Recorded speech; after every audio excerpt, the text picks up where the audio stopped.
next to one another with both their arms outstretched, touching their fingertips. It's one player with their arm out, touching the shoulder of the player next to them. Okay, that's an arm length. The rule says arm length. So they're all sit there centered.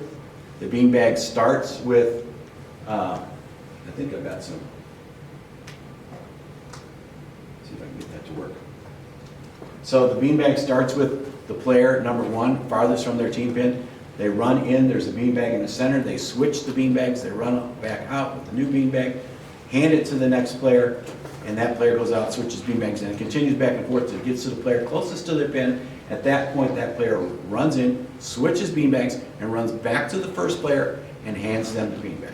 Make sense? And then they go back and forth, switching beanbags in the center.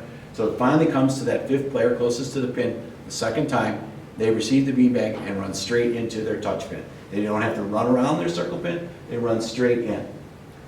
Where do things go wrong in this game? Well, the big one is the beanbag that's supposed to be placed in that triangle in the center isn't placed in the triangle. It needs to be placed. That means the beanbag is in the hand, the beanbag is put physically onto the floor, and then the hand releases from the beanbag.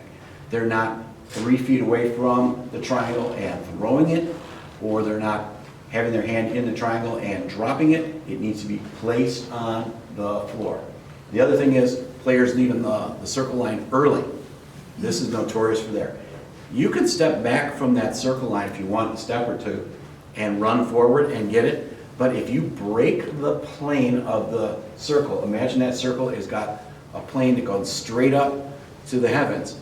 If they break that plane with their foot, okay, before they've got possession of the beanbag, they're disqualified. All right? Make sense? Any other questions on this one? Let's see if I got everything. Yep. First players are, yep. This game is fast. Practice it. I've seen some teams do it and it takes them like 30 seconds. You see other teams and they're done with like 10. It's impressive when it's done right. All right. Oh, more beanbag bonanza. Straight beanbag, running back and forth. Thought I already did all that. There's moving, adding in where the line Okay. goes. This is the last game, Balloon Relay. Balloon Relay is my favorite game. Pauline had her favorite game she was talking about earlier. She kind of